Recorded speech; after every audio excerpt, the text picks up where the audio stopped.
Hello again, looking at 5.2, adding and subtracting decimals. So look at several examples of adding and subtracting decimals of different forms and formats and styles.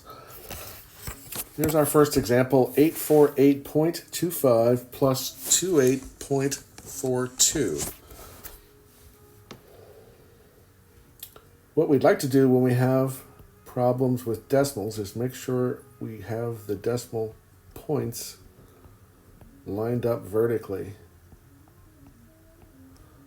So 28.42, decimal points lined up, that's good. We would like to add these two guys together.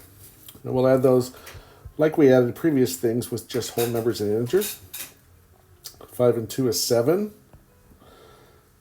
4 plus 2 is 6. Decimal point comes straight down. 8 plus 8 is 16. We'll carry that 1 over. 4 and 1 is 5 plus 2 is 7. And then we'll bring down the 8. So the final answer here is 876.67.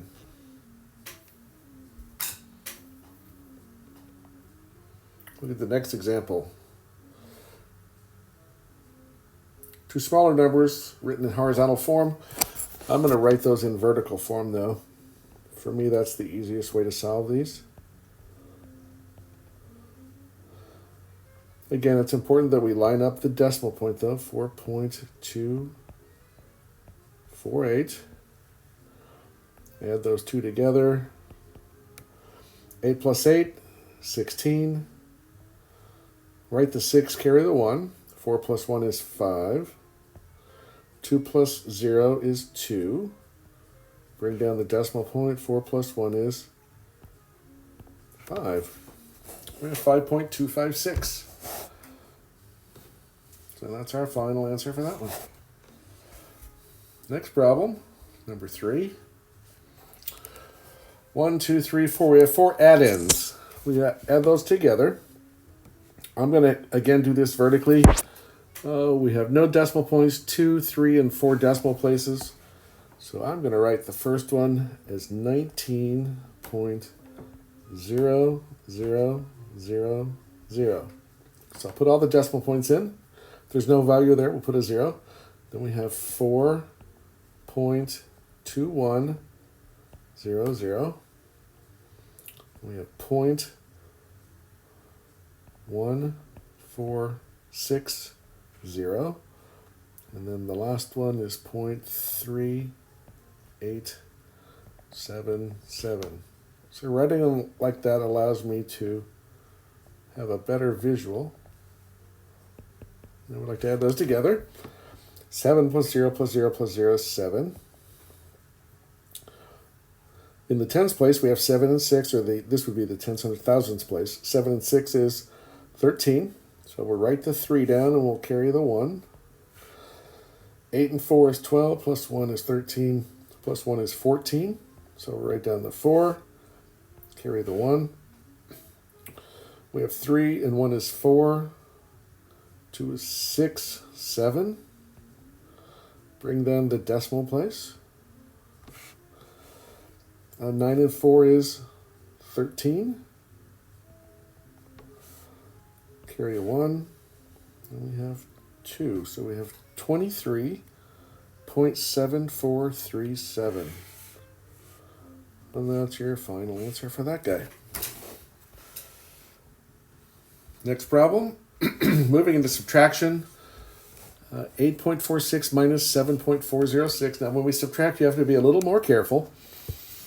You have to look and see which one has the greater absolute value or which number is the biggest. In this case, it's 8.46. So we will just go ahead and subtract 7.406 from 8.46.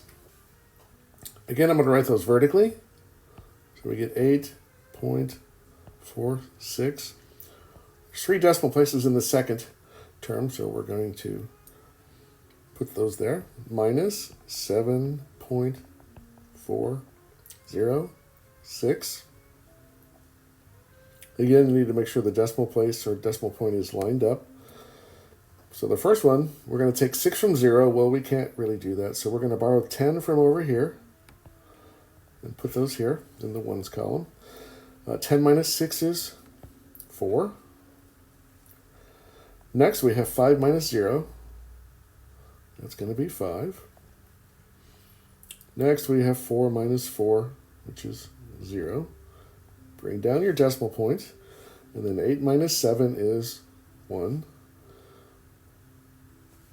The difference is positive, so I don't put any sign there, no negative sign. And my final answer is 1.054. Let's look at the next one. Still a subtraction problem. In this case, we have negative 5.03 plus 2.64. Negative 5, or at least 5, is bigger than 2, so my answer here is going to be negative. So the way we're going to do this is we're going to take 5.03 and we're going to subtract 2.64. But when we're done, we're going to apply our negative sign back in. So the solution of the final difference here is going to be negative, right? Since we're taking a bigger negative number than positive number. So 3 minus 4, can't do that. So we have to borrow. In the tens place, we have a 0, so we can't borrow anything from there. So we're going to borrow one from here. So that would put 10 in the tens place, but we're going to only put 9 there because we're going to carry that last one over here. We have 13 minus 4, which is 9. Then in the tens place, we get 9 minus 6, which is 3. Bring down your decimal point. And then we have 4 minus 2, which is 2. But then remember, we had that negative sign out there. We're going to keep the negative sign with our problem. So the final answer is negative 2.39.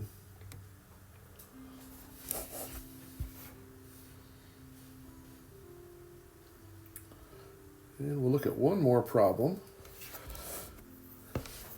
On this one, we're doing negative 25.7 minus 1.4. So since they're both negative, we're going to add them together and keep the negative sign. So in this case, we will do 25.7 and 1.4, still lining up my decimal point. We're going to add these two together, and just keep in mind we need a negative sign at the end. We have 7 plus 4, which is 11. I'm going to write down the 1, carry the 10, bring our decimal point straight down. 1 plus 1 is 2, plus 5 is 7. So we get 7. Don't have to carry anything, so we bring down our 2. We get negative 27.1, and that's our final answer for this problem.